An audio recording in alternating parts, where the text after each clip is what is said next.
Paramashivoham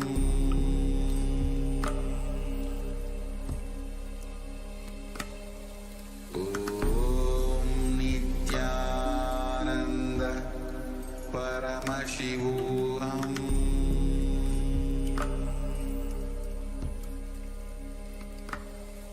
Om Nityananda Paramashivoham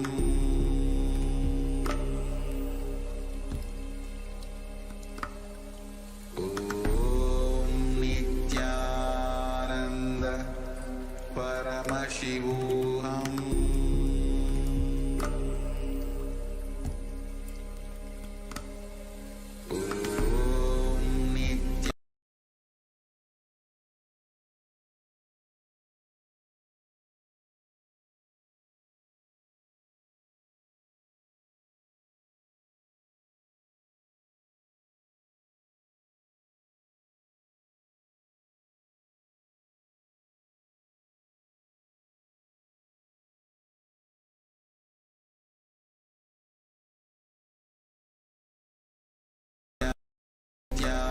Nityananda Paramashivoham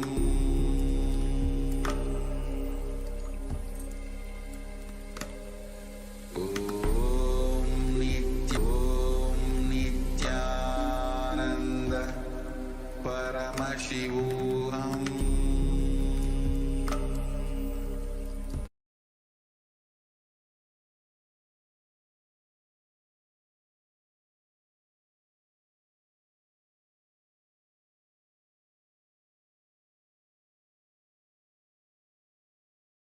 hands with a spoon of water. Now let's enter the Sankalpa. Please place your right hand on your left palm and keep both the hands on the right thigh. Visualize a particular desire you want to manifest and offer that at Swamiji's feet as we chant this Sankalpa mantra. Om Mamopata Samasta Duridakshaya Dwara Bhagavat Sri Nithyananda Paramashiva Prityartam Sri Nithyanandeshwari Paramashiva Shakti Sameta Sri Nithyanandeshwara Paramashiva Prityartam Cha Adya Purvokta Evam Guna Visheshena Vishishtayam Asyam Shubhaditao पूर्ण आरोग्ययुक्त दृढ़गात्र यौगिक शरीर सिद्ध्यर्थम परम शिव शक्ति आविष्करणार्थम नित्यानंद योगाभ्यासं करिष्ये. Om. Now wash your hands with a spoon of water. Om apaupasprisya. Please keep the Panchapatram and Uddharani aside.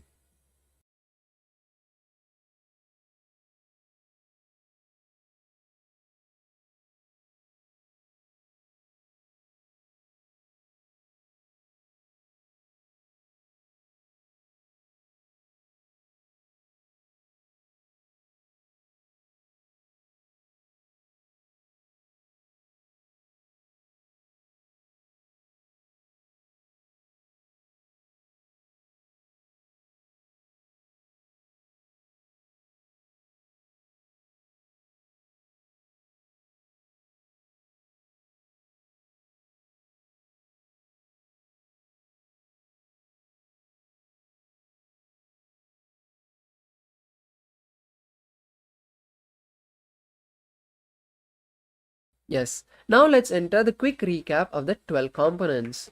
The first component is the asana. The asanas are the various body postures.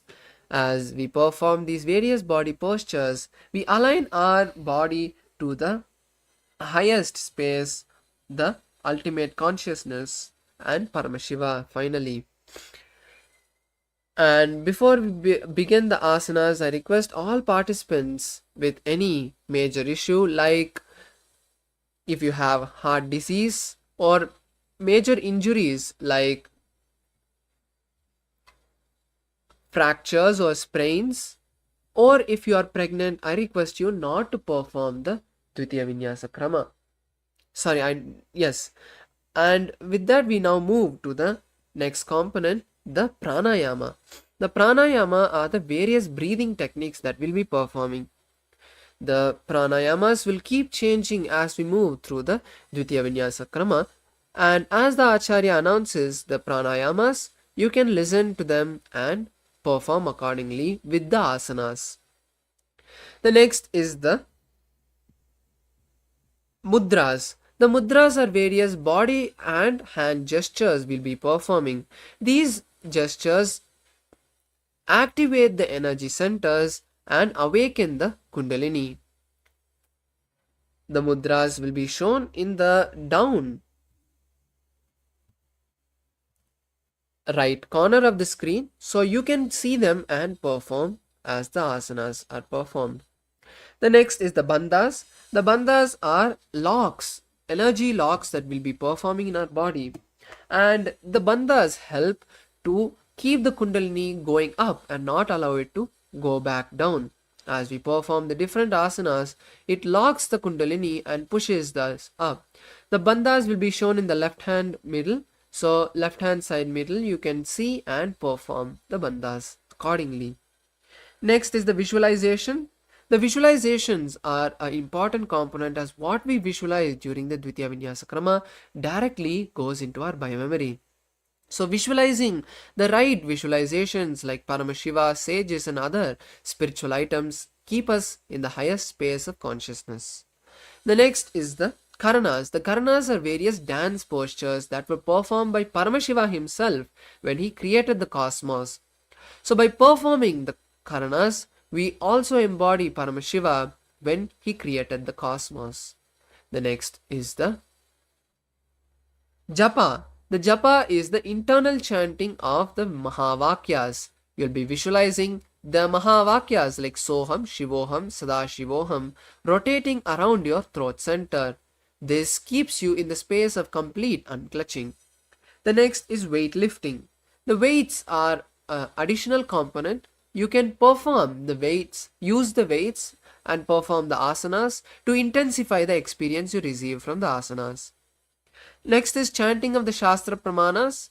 The chanting of the Shastra Pramanas allow us to remember that these asana are directly from Paramashiva and not created a few hundred years old. The asanas, the Shastra Pramanas for the asanas tell us that there are no side effects that come from performing this Dvitiya Vinyasa Krama. The next component is the mandala. The mandala is the sacred geometrical figures that we'll be visualizing and gazing at. For the Dvitiya Vinyasa Krama, we'll be visualizing and gazing at the Shri Yantra. Shri Yantra is a powerful yantra that represents Paramashiva and Paramashiva Shakti. So just by gazing at the Shri Yantra, you can experience the highest space of third eye awakening. And finally, we come to the Abharana and the Aushadha. These two components will be wearing on us. The Abharana will be wearing the Rudraksha jewelry on us, the Kantamala, and the Aushadha will be wearing the Basma on the 16 places, turmeric on the temple and Kumkum on the forehead. So with this quick recap, let us now enter the first asana, Sukhasana. Now be seated in a comfortable cross-leg position with the back of the palms on the knees and the index and thumbs touching in Bindu Mudra. Visualize Paramashiva, gaze at the third eye, perform the Mahamudra Bandha and hold the Japa Soham in your throat center. Start performing the Samana Kumbhaka, which is inhaling, holding the breath and exhaling, visualizing intense fire. Tatsukha asanamityuktam mashaktastat samacharet asanam viditam yena jitam tena jagatrayam. The next asana is Parvatasana. Now be seated in the same Sukhasana, or you can cross your legs into Padmasana and then bring the palms together in front of the heart center and raise the hands above the head. Visualize Mount Kailash and continue to perform the Mahamudra Bandha. Atavakshe Mahadeva Parvatasana Mangalam Yat Kritva Asthira Rupi Sya Chakradi Vilopanam. The next asana is Halipavasana.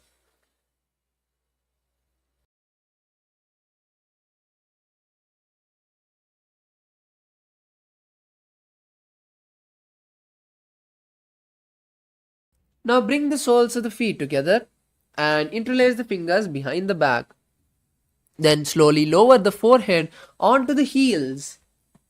Visualize Swamiji, gaze at the nose, and perform the Mahamudra Bandha. पूर्व विद्याहु में जानो उभय पगतले संपुटानो पिष्टपचे दोवो कल्यावो दक्षिण करसो वाम गहावो. The next asana is Nagi Pavasana. Now rise up and bring the palms to the soles of the feet and cup the palms. Then lower the forehead to the heels and visualize a snake. Gaze at the nose and perform the Mahamudra Bandha. पूर्व विधि परियागा नैने च हो ये कहो निपनास्य लगाइए हाथ आगा ने दर्ति लगावे पसारी दो हाथ की अंजुली करे.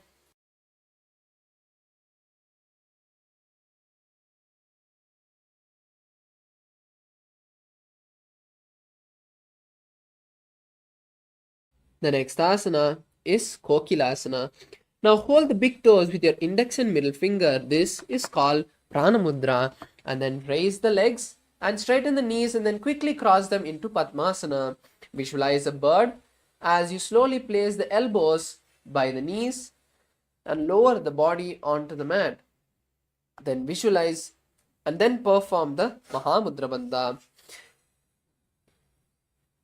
Atavakshe अतान्यदासनं वक्षे येन सिद्धो भवे नरः अकस्माद्वायुसञ्चारं कोकिलाख्यासनेन च. Now rise up and we move into Neti Asana. Now stack the knees and ankles and hold opposite elbows. Then rotate the hands in one direction and then the other. Visualize Swamiji, gaze at the third eye, gaze at the nose and perform the Mahamudra Bandha. Goda Baba Padiki Ahma Hili Soye the Chicharnako Warlo Taparikulpa Samoye.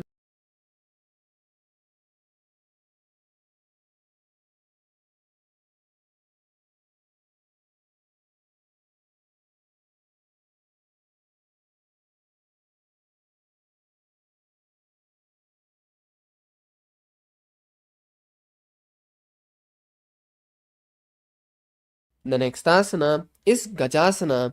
Now come to a plank position, placing the hands and feet on the mat and walk your feet forward and then start scooping the body repeatedly. Visualize an elephant and perform the Udyana Bandha. Nujjambadagre bhumau kritva lambi bhoyamastagre nidaya nidambam urdhamunnamaya nabilaksham bhumau nasika maniya. The next asana is Rikshasana. Stop the scooping and now alternate raising one heel and pressing the other heel down on the mat. Visualize a bear. Ekkaikam padama kuncha gajasanam kuryat Rikshasana bhavati. The next asana is Vaishyasana. Now stand on the tip of your toes and bring the index, middle and ring fingers of both the hands to the heart center in Hridaya Mudra. Visualize Swamiji and perform the Udyana Bandha. Kevalam padame kancha skande charopyatnataha. The next asana is Urdhva Janukarna. Now come to the Arimandi position and bring the hands to the heart center. Then with the right hand and right leg, make a circular moment and then place the legs and hand back in the starting position. Then perform on the left side.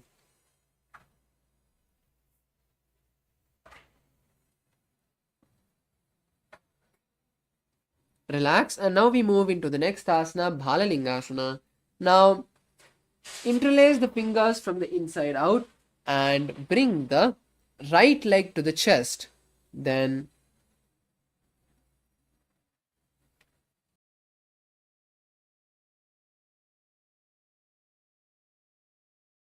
bring the right leg to the chest and visualize holding a baby. Perform the Mahamudra Bandha. Ekam Januvarisi Alingya Statavyam Bhalalinganam Bhavate. The next asana is Padapiranasana. Now pull the right leg towards the buttocks and hold the right leg with both the hands. Visualize Swamiji and perform the Mahamudra Bandha. स्थित्वैकस्मिन् पादतले कराभ्यां वेष्टयेतनुं पृष्ठे संस्थाप्य यत्नेन पादपीडनमासनम्.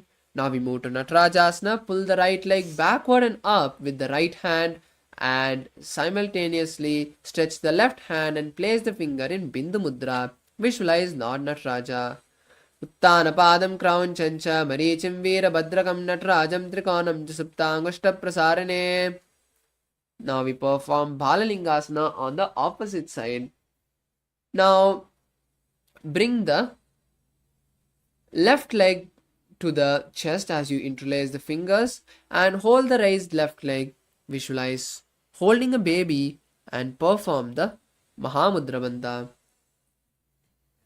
Ekam jano risiyalingya statavyam bhalalinganam bhavati. The next asana is Padapidanasana. Now pull the left leg towards the buttocks and hold the left leg with both the hands. Visualize Swamiji and perform the Mahamudra Bandha. Sthitvekasmin padatale karabhyam veshtayetanum prishte samstapyatnena padapidanamasanam. Now pull the left leg with the left hand back and up as you simultaneously stretch the right hand forward and place the fingers in Bindu Mudra. Visualize Lord Nataraja. Uttanapadam Kraunchancha Marichim Veerabhadrakam Natarajam Trigonam Jasuptangushta Prasarane. Now we move into the next karna, Adharechita karna. Once again, come into the Aramandi position and keep the hands by the heart center. Now place the right foot with the toes down and the heel raised behind the left foot, and with the right hand make a pendulum motion. After swinging the hands a few times, place the hand on the nose and repeat on the opposite side.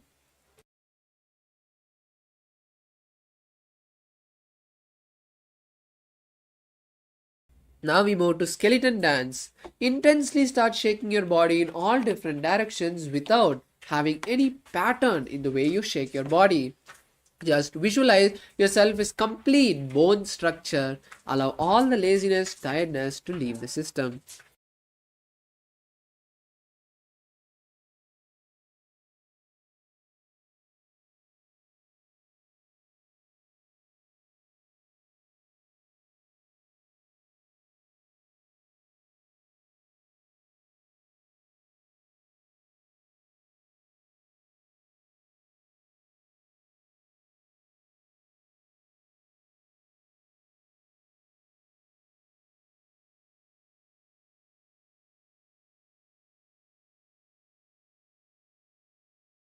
Now relax. Allow the breath. Allow your breath to settle down. As we now move into the next asana, next karana, which is Kadichina karana. Now come back to the Aramandi position and cross the hands above the head. Then turn to each side and open the hands wide. Stretch the hands wide to the sides and then come back to the center and cross the hands above the head. Repeat this again and again.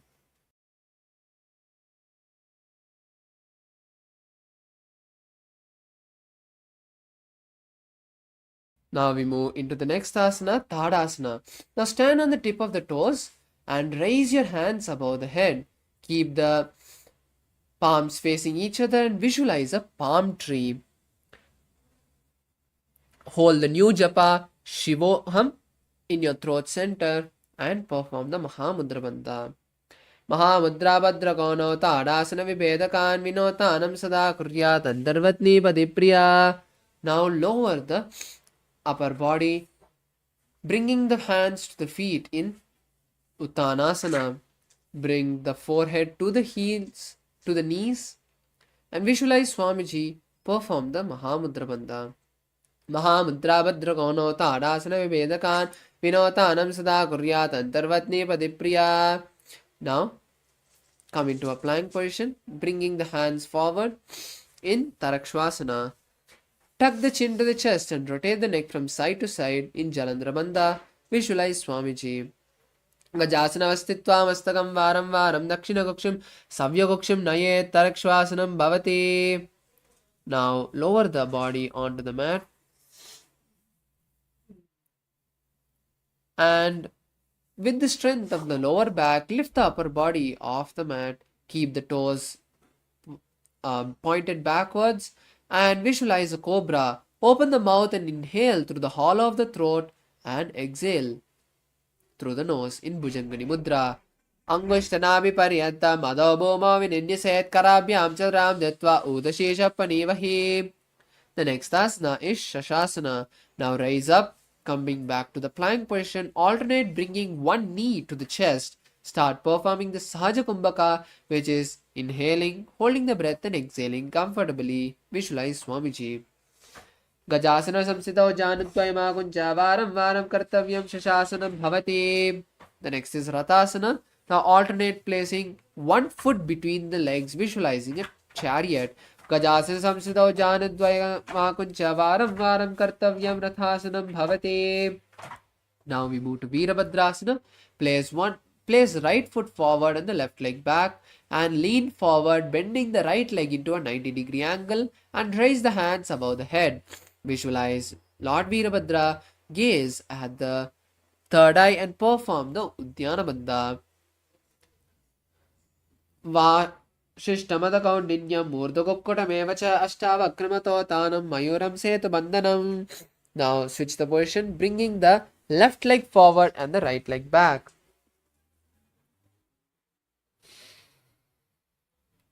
Now once again lean forward and stretch the hands above the head. Visualize Lord Virabhadra and perform Udyana Bandha. Vashishtamadakaundinyam Murdhakukkutameva Ashtavakramato Tanam Mayuram Setu Bandhanam. The next asana is Vrikshasana. Now stand tall on the feet and bring the right leg to the left inner thigh and bring the hands together and raise the hands above the head. Visualize a tree and perform the Udyana Bandha. Vamo Ramula Deshecha Yam Yam Padam Nidayato Tishtet Vrikshavad Bhuma Vrikshasanamidam Viduho. The next asana is Garudasana. Now bring the hands down and place the right leg in front of the left thigh and bring the hands together in front of the heart center in Namaskara Mudra. Visualize Lord Garuda. Garudasana Mahavakshe Yena Dhyanam Sirambuvi Sarvadoshadvinir Mukto Bhavatiya Mahabali. The next asana is Vrikshasana. On the opposite side, now bring the left leg to the right inner thigh and bring the hands together in front of the heart center and raise them above the head.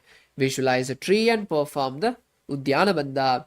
Vamo Ramula Deshecha Yam Yam Padam Nidayato Tishtet Vrikshavad Bhuma Vrikshasanamidam Viduhu. The next asana is Garudasana. Now lower the hands and place the left leg in front of the right thigh. Keep the hands in front of the heart center in Namaskara Mudra and visualize Lord Garuda. Garudasana Mahavakshe Yena Dhyanam Sirambhavi Sarvadoshadvinir Mukto Bhavatiya Mahabali. Now we move to Trikonasana. Now place the right foot forward and the left leg back. Place the right hand by the right foot and raise the left hand upward. Gaze at the sky and visualize a triangle. Uttanapadam Kraunjancha Marichim Virabhadrakam Natrajam Trikonam Jasuptangushta Prasarane. Now rise up and then bring the left foot forward and push the right leg back. Bring the left hand to the left foot and raise the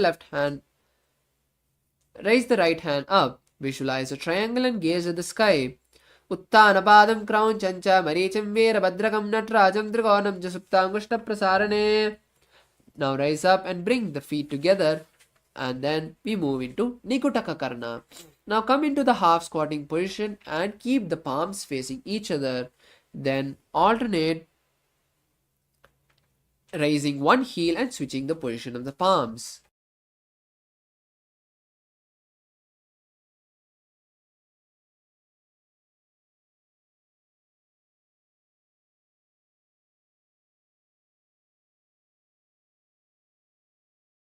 The next asana is Angushtasana. Now come into a squatting position on the heels, slowly lowering the body onto the heels.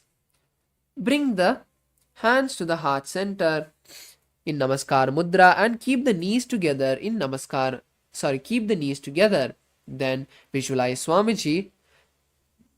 Start performing the Brahmari Kumbhaka, which is inhaling and exhaling, making a buzzing sound.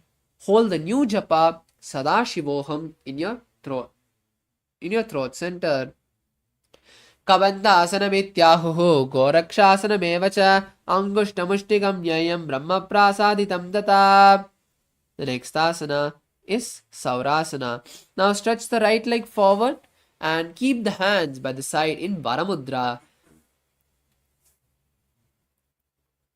Visualize Swamiji and perform the Mula Bandha. Prasarya ekam padatalam samstapyatva padakam. Now with the right hand hold the right big toe with the index and middle finger, and with the left hand hold the left heel. Lower the forehead to the knees and visualize Swamiji in Vidunanasana. Gulpastitau padamekam prasarya tatpadagram samsate tatkarena. Rise up and pull the right leg in and stretch the left leg. As you perform Saurasana on the opposite side, keep the hands in Varamudra and visualize Swamiji. Prasarya ekam padatalam samstapyatva padakam. Now we move to Vidhunanasana. As you lean forward and hold the left toe with the index and middle fingers and the right heel with the right hand. Lower the forehead to the knees and visualize Swamiji. Gulpastitau padamekam prasarya tatpadagram samsite tatkarena.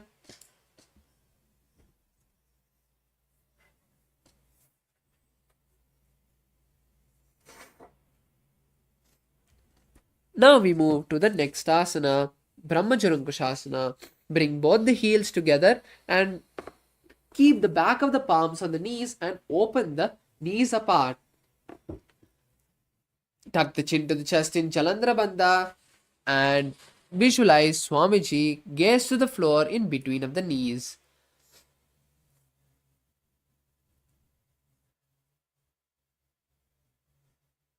दो पना पानी होई वैसे AD दो जोनी निवेसे कोरपकतल्या की माहिली आइसे माहेरा से मिली. Now place the knees on the mat as we move into Kapilasana. Place the palms on the knees. Perform the Uddiyana Bandha. Gaze to the nose and visualize the great sage Kapila. दो ube पगतली समट हरावे तिनकी माहिली core मिलावे पना पानी उकड़ होई वैसे AD दो जोनी निवेसे. The next is Bhadra Gorakasana. Now, just in the same position, keep the hands and legs in the same position. Just switch the gaze to the third eye and visualize Swamiji. दो पगदली संपुट करे कोरवारली भूपरिधरे कोरवारली राके ऐसे तापरी मूल द्वारिटी की बेसे. The next asana is Suryasana. Now raise the knees up and bring the soles together. Bring the little and thumbs together and open the fingers wide apart and raise the hands above the head. Gaze through the gap of the palms and visualize Lord Surya. Perform the Uddiyana Bandha. एडी दो गुरातरियाने पना पानी बेने को बड़ीनाने गोड़ा जंग other करे रहे आड़े भामी सी विदगहे. The next asana is Mandukasana. Now be seated on the heels with the toes flat and then keep the palms on the knees and visualize a frog. Gaze at the third eye. Roll the tongue and touch the back of the throat in Manduki Mudra. Pada talau prishta deshe angushta samsprishe jhana yugram puraskritya sadayed Mandukasanam. Now we move to Uttana Mandukasana. Raise the hands above the head and touch opposite shoulders. Continue to visualize the frog, gaze at the third eye and perform the Manduki Mudra as you also perform the Uddiyana Bandha. Mandukasana Madhyastam Korparabhyam Shramditaha Ekadbe Ekavaduttanam Etaduttanam Mandukam. Now we move to the next asana, Simhasana. Now cross the heels and be seated and place the palms on the respective knees. Visualize a lion and gaze to the nose as you stick your tongue out and exhale forcefully repeatedly. Dakshinam Sabhyagulpena Dakshinetanam Hastau Janvo Samstapya Swangulisha Prasaricha. The next asana is Bhadrasana. Now uncross the ankles and cross the hands behind the back. Hold the toes in Pranamudra. Visualize Swamiji, gaze to the nose and tuck the chin in Jalandhara Bandha. Gulpo Sampidya Chanyo Gulpo Chavrishana Syado Yukremena Samahidaha Padangushto Karabhyam Cha Dirtva Cha Brishta Deshadaha. Now come to a squatting position as we move into Kakabasandhyasana. Keep the feet flat and from the inside, wrap the knees and interlace the fingers behind the back. Visualize a crow and gaze at the nose. प्रथमे वेश उकड़टाने दो हाथ पगम बीच आने तिनकी मोड़ी नलिया परिलावे पृष्ठपचे कांकसी करावे. Now place the hands on the mat and the knees on the armpits as we move into Kanipavasana. Now slowly lower the body onto the hands and raise the feet off the mat. Visualize Swamiji. Asana Gogana Asidista Hoyi to Achi Hoyi. Now slowly place the forehead on the mat as we move into Kapalyasana. So keeping the hands wide apart and the head on the mat, making a triangle between the hands and head, keeping balance, slowly raise the feet straight and balance in this headstand posture, visualizing Swamiji and gazing at the nose. Shisha Shisha Dati Teki Pagdovu Miliva Ucha Kukare. The next asana is Parshamayurasana. Now lower the body and come to a squatting position. Then turn to one side and align the elbows to the knees and hips. Then lean the legs onto the hands and stretch the legs to the side, visualizing a peacock and gazing at the third eye. Mayuram dandavat kuryat mayuram dandanamakam kuryan mayuram parshvabhyam mayuraparshanamakam. Now we perform Mayurasana on the opposite side. Once again, bring the hips and knees to the elbows and lean onto the hands and stretch the legs to the side, visualizing a peacock. Mayuram dandavat kuryat mayuram dandanamakam kuryan mayuram parshvabhyam mayuraparshanamakam. The next is Bhairaganathasana. Now come to a plank position, and from this Bhairaganathasana, we'll be performing the Rechaka Kumbhaka, which is exhaling completely, holding the lungs empty as long as you can and inhaling. Now, from the outside, bring the right leg and towards the hands and keep the knee outside of the shoulder and the foot between the hands. Visualize Lord Bhairaganathas and gaze at the third eye as you push the hips forward. Asana Gauganapi Tejayi. Now push the leg, keep the leg back, right leg back and bring the left leg forward in the same way and visualize Lord Bhairagnatha and gaze at the third eye. Asana Gauganapi Tejayi.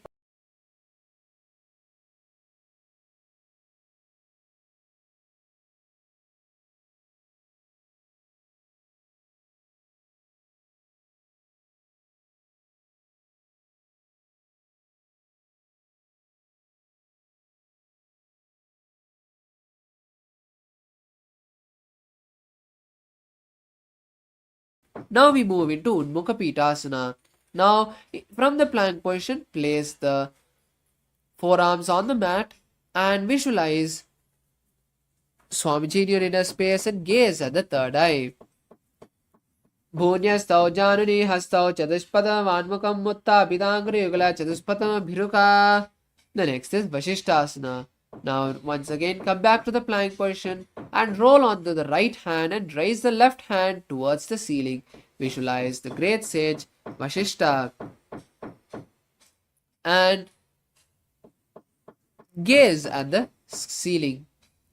Urdha Kukkuta Vashishta Marichahala Matsyakambari Vritim Chodarasya Vivdandunarasanam. Now place the left hand down and then roll onto the left hand and raise the right hand up.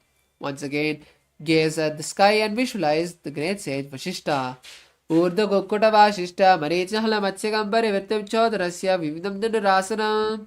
Now come to a seated position as we move into Anjani Asana. Stretch the legs and keep the hands underneath the buttocks. Tuck the chin to the chest in Jalandhara Bandha and visualize Lord Hanuman gaze at the nose.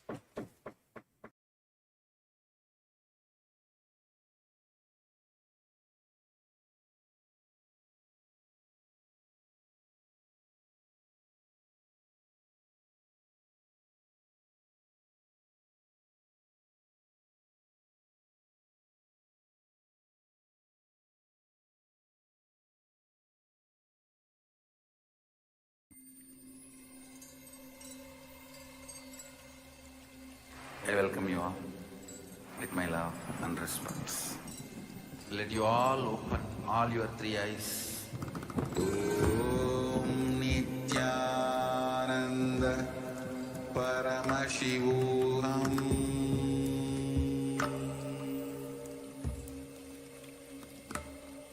Om Nithyananda Paramashivoham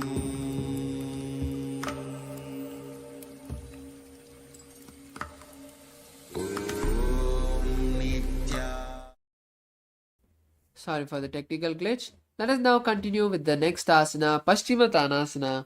Now, keeping the legs stretched, remove the hands from underneath the buttocks and hold the big toes in Prana Mudra.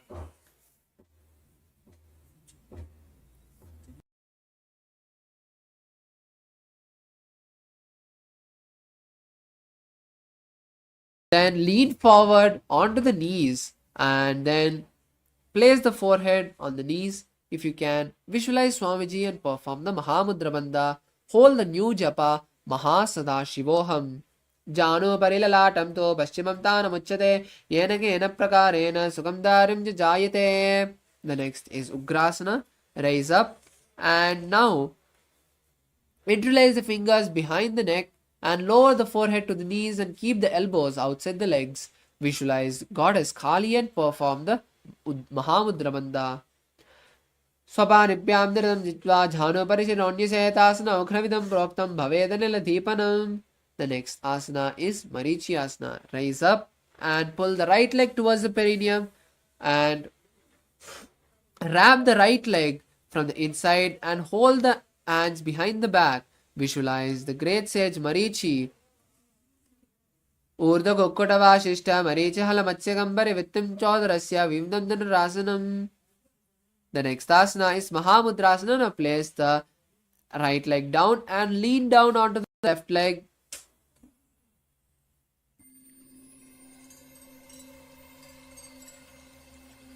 I welcome you all with my love and respects. Let you all open all your three eyes. Om Nithyananda Paramashivoham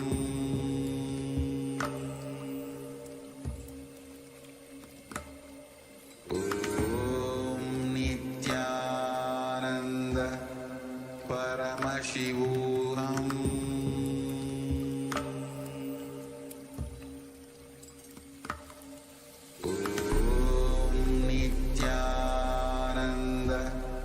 Paramashivoham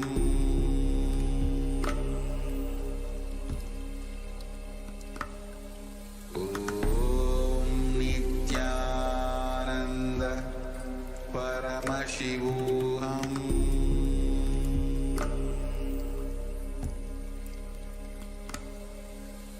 Om Nithyananda Paramashivoham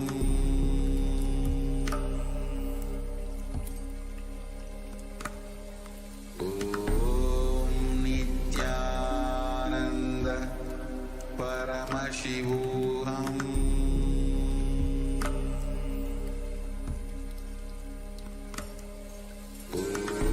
Om Nithyananda Paramashivoham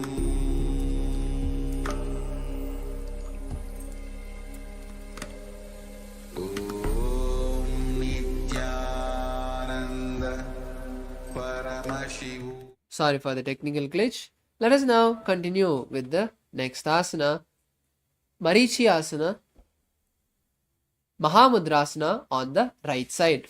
Now stretch the left leg and keep the right leg bent. Then lower the forehead to the left knee and hold the left leg with both the hands. Visualize Swamiji and gaze at the nose as you perform Mahamudra Bandha. Mahamudram pravakshami tantresmin mama vallabeyam prapi siddha siddhim cha kapiladya puragataha. Now rise up and now we move to Marichi Asana on the opposite side. Now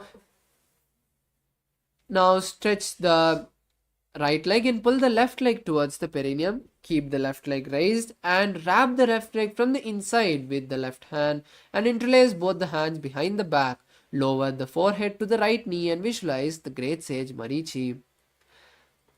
Uttanapadam Krauncha Maricham Veerabhadrakam Natrajam Trikonam Suptangushta Prasarane. Rise up. And now we move to Mahamudrasana.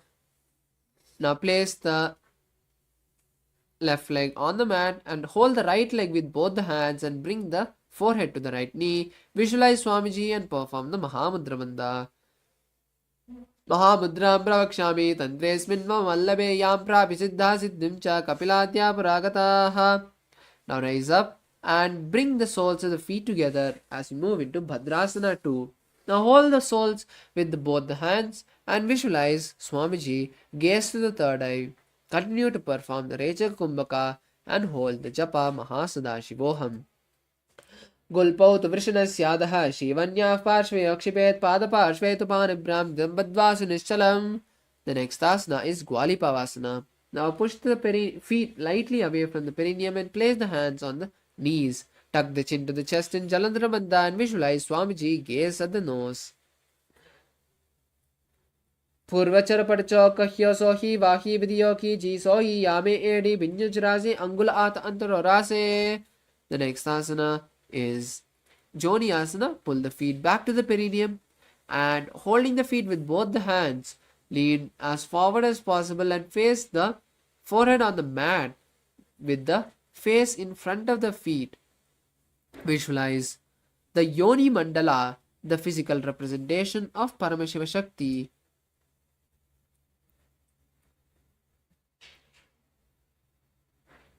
दो पगतली संपुट करे एडिबेर के डिगतरे अर्धहात को अंतर्रासे लिलाट पगतल्या ऊपर दासे. Rise up and now push the feet away from the perineum as we move into Bidiki Pavasana. Now lower the body and stretch the hands to the side as wide as possible and keep the forehead on the heels, visualizing Swamiji and gazing at the nose. Purvachar Purvabhidi Paripagatali Samput Soli Edi Milirase Yedyasu Mahili Kani Do Atre Lilat Datti Lagave. The next asana is Siddha Samadhi Asana. Now rise up and bring the hands underneath the shins. Keep the palms facing up and visualize Lord Surya. Bring the neck in front of the toes and visualize Lord Surya. दो पगतली संपुट करे soul मेर आगा में दरे अंगुल आत अंतरो रासे के को ऐसे विदिदासे. The next is Chidiki Pavasana. Rise up and pull the hands from underneath the perineum as we move into Chidiki Pavasana. Hold the feet and open the feet like a book. Visualize Swamiji and gaze at the nose. दो पगतली येडी धरती मगवा में लगावे Pagatali Mahili Kora Anguta Sada Sudi Jode. The next is Charapati Chokasana. Continue to keep the feet by the perineum and place the hands on the knees. Now gently and steadily press the knees and bring the knees to the mat. Perform the Udyana Bandha, visualize Swamiji and gaze at the third eye. दो पगदली संपुट दारे आगा ने कर चार पसारे गोड़ा बूसो लगातारा से हाथ दो गोड़ा परिदासे. Now we move into Bhairavasana. Now pull the toes to the perineum and raise the heels. You can use the hands to push your body forward. Then keep the hands on the knees and then fingers in Bindu Mudra. Perform the Udyana Bandha and visualize Lord Kalabhairava. Golpo Sampirya Chanyonyam Yutkramen Samahitaha Janvo Pashogato Hasto Dandavad Bhairavasanam. The next asana is Samanasana. Now keep the left leg by the perineum and the right leg to the chest. Hold the right leg with both the hands and visualize Swamiji. Gaze at the third eye. Samana asanama vakshe siddhamantra sadhana teka padamaro dattva guhyanyalinga vatrake. The next asana is Apanasana. Place the right leg on the right shoulder and the hands by the side of the body. Then stretch the left leg up and straight and visualize Swamiji. Gaze at the third eye. केवलं पादमेकं च स्कन्धे चारोप्य यत्नतः एकपादेन गगने तिष्ठेत दन्तवत् प्रभो. Now lower the legs and bring the right leg to the perineum and lift the left leg to the chest. Hold the left leg with both the hands in Samanasana. Visualize Swamiji and gaze at the third eye. Samanasana Vakshe Siddha Mantra Sadnat Ekapadamano Dattva Guhyonyalinga Vatrake. Now place the left leg on the left shoulder and stretch the right leg straighten up. Keep the hands by the side for balance and visualize Swamiji, gaze at the third eye. केवलं पादमेकं च स्कन्धे चारोप्य यत्नतः एकपादेन गगने तिष्ठेत दन्तवत् प्रभो. The next asana is Gomakasana. Now cross the legs, stack the knees and keep the heels by opposite hips. Keep the hands interlaced on the top knee. Visualize a cow and gaze at the nose. Start performing the Sitkari Kumbhaka, inhaling through the clenched teeth and exhaling through the nose. Hold the new japa Om Nithyanandoham. Savye Dakshinagulpando Brishtabashveni Ojaye Dakshine Pitata Savyam Gomakam Gomakam Yatha. Now hold the big toes in the same seated position in Pranamudra.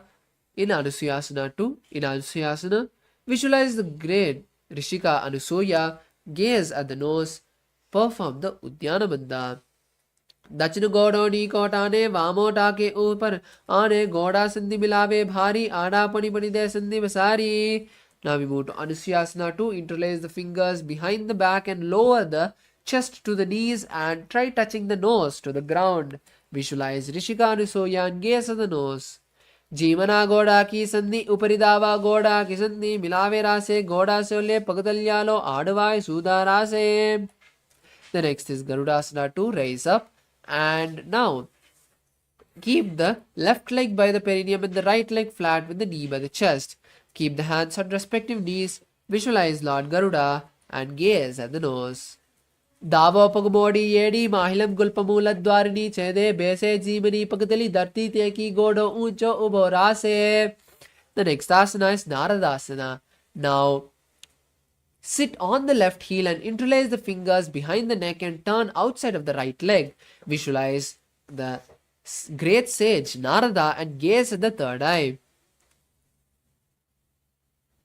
Pishtijvam Pagatali Keri Bhuparita Hilaga Veperi Panapani Ukadahoy Vese Edi Do Joni Nivese. Now relax and now we move into Matsyapitakasana. Place your left leg on the right thigh and with the left hand wrap the left leg from the under and hold the right shin, and with the right hand hold the right big toe. Visualize the Matsya, the fish avatar of Lord Vishnu, and gaze at the nose. Vamena vamangushtanto grihitvam Matsyapitakam yoni vamena samvedra medradupari dakshinam. Now we move to Gomakasana on the opposite side. Once again cross the legs, stack the knees, keep the heels by opposite hips and interlace the fingers on the top knee. Visualize a cow, gaze at the nose and continue to perform the Sitkari Kumbhaka and hold the japa Om Nithyanandoham. Savye Dakshina Gulpanto Brishtabashve Niyoje Dakshina Pitata Savyam Gomakam Gomakam Yatha. Now continue to be seated in the same position and hold the big toes in Pranamudra. As we move into Anusuyasana, visualize Rishika Anusuya and perform the Udyana Bandha. Gaze at the nose. दक्षिण गोडोनी कोटाने वामोटा के ऊपर आने गोड़ा संधि मिलावे भारी आड़ा पड़ी पड़ी दे संधि बसारी. Now we move into Anusuyasana 2. Now interlace the fingers behind the back and lower the chest to the legs and touch the nose to the ground. Visualize Rishika Anusuya and gaze at the nose. जीवना गोड़ा की संधि उपरिदावा गोड़ा की संधि मिलावे गोड़ा चौले पगदल्यालो आड़वाय सूदारा से. The next is Garudasana 2. Raise up. And now keep the right leg by the perineum and the left leg flat with the knee by the chest. Place the hands on respective knees. Visualize Lord Garuda and gaze at the nose. Davo Bhagabodi Edi Bahilam Gulpamula Dwarni Chede Bese Jeemani Pagatali Datti Keki Goncho Ubo Rase. Now sit on the right leg. Now sit on the right leg and interlace the fingers behind the neck. Turn outside of the left leg. Visualize the great sage Narada and gaze at the third eye. Pishtijvam Pagatali Keri Bhuparita Hilaga Veperi Panapani Ukadahoy Vese Edi Do Joni Nivese. The next asana is Matsyapitaka. Now place the right leg on the left thigh and with the right hand wrap the right leg and hold the left shin. With the left hand hold the left big toe. Visualize Matsya, the fish avatar of Lord Vishnu, and gaze at the nose. Vamena Vamangushtanto Gritam Matsyapitagam Yoni Vamena Sambhidra Medradupari Dakshinam. Now we move into the next asana, Matsyendrasana. Now stretch the feet and now place the left leg on the right thigh and bend the right knee. Place the left elbow on the right knee as you turn outside of the right knee and place the hands on the ear. Then place the right hand on the mat behind, gaze at the third eye and visualize Matsyendranatha. Udaram Pashchima Basam Kritva Tishni Yatnataha Namrangam Vamapadam Hi Dakshajano Parinyaset. Now we move to Kubasana. Now place the left hand on the right foot and place the right hand on the right ear. Visualize a camel and gaze at the third eye. Asana Gogana Jolo Jaye. Now we move to Matsyendrasana to place the right hand back on the mat and visualize the great sage Matsyendranatha as you gaze at the third eye. Utmatsyendra Peetam Jatra Pradiptim Prachandarakpandala Gandanastram Madhyasadak Kundalani Prabodham Dandasram Hitadahipumsam.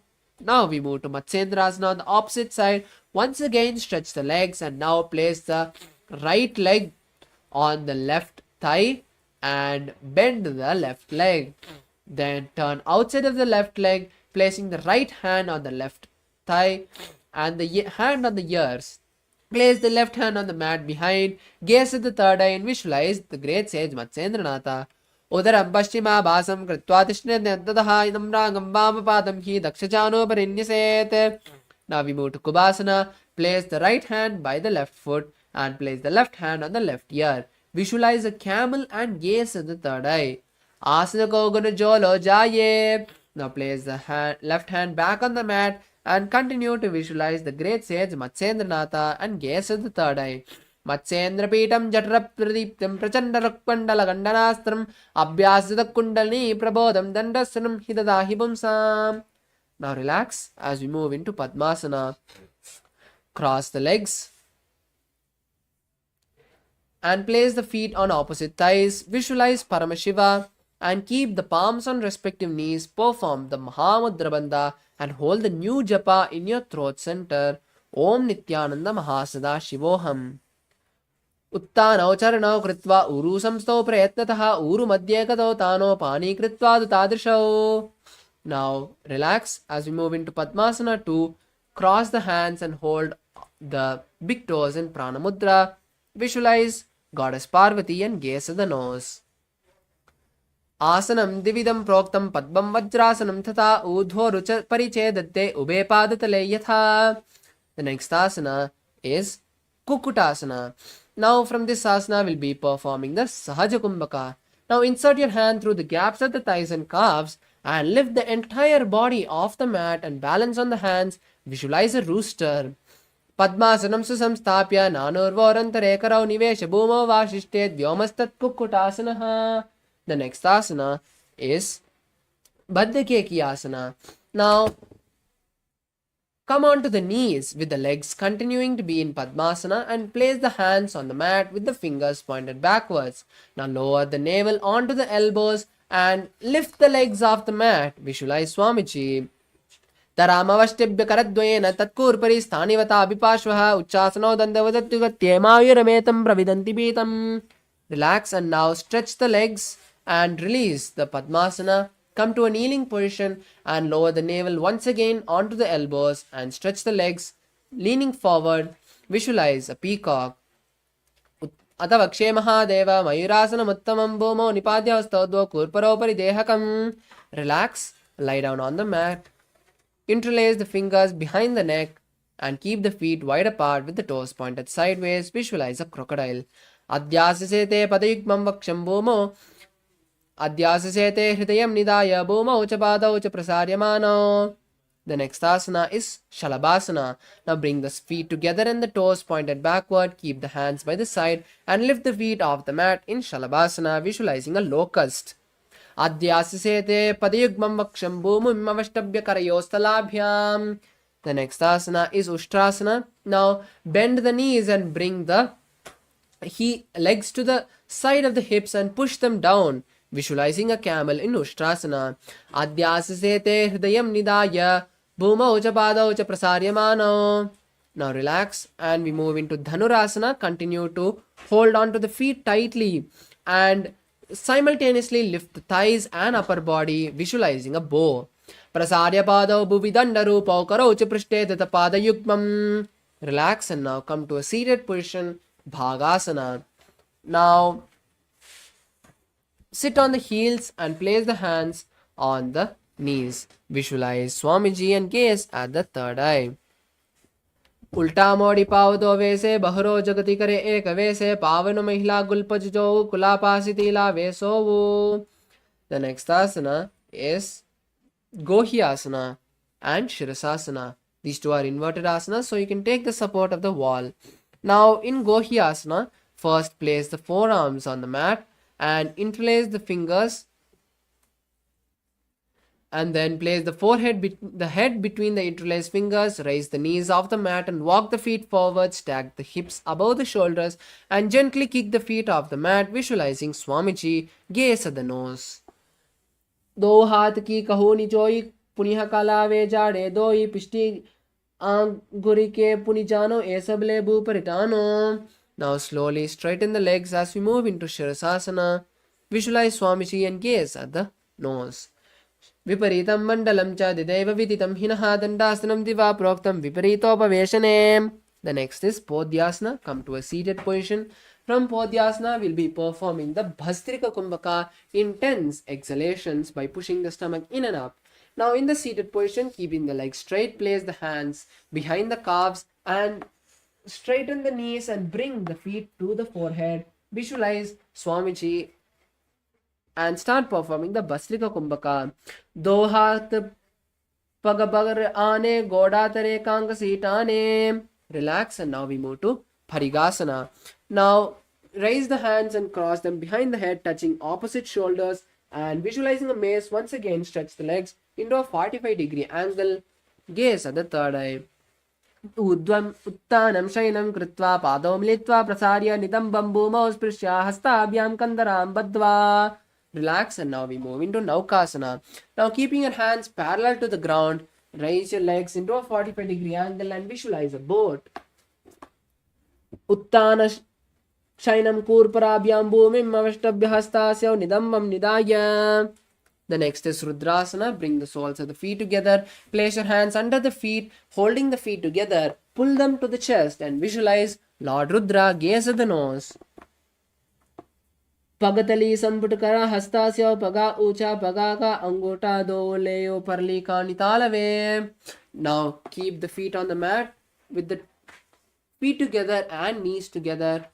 Lower the back onto the mat and then push the hips up and tuck the chin to the chest in Jalandhara Bandha. Visualize Swamiji and gaze at the nose in Udmukha Pitasana.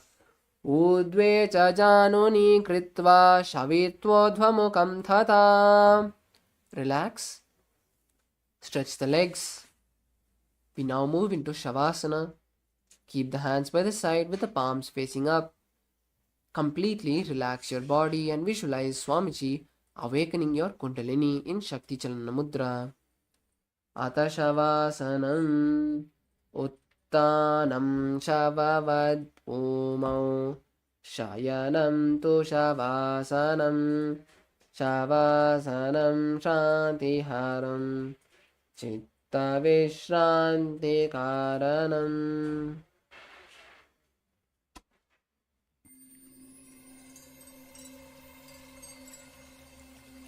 I welcome you all with my love and respect. Let you all open all your three eyes. Om Nithyananda Paramashivoham.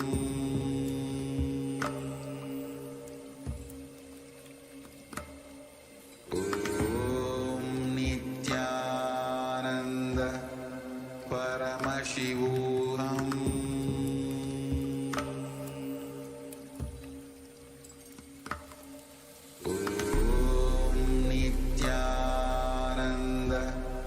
Paramashivoham.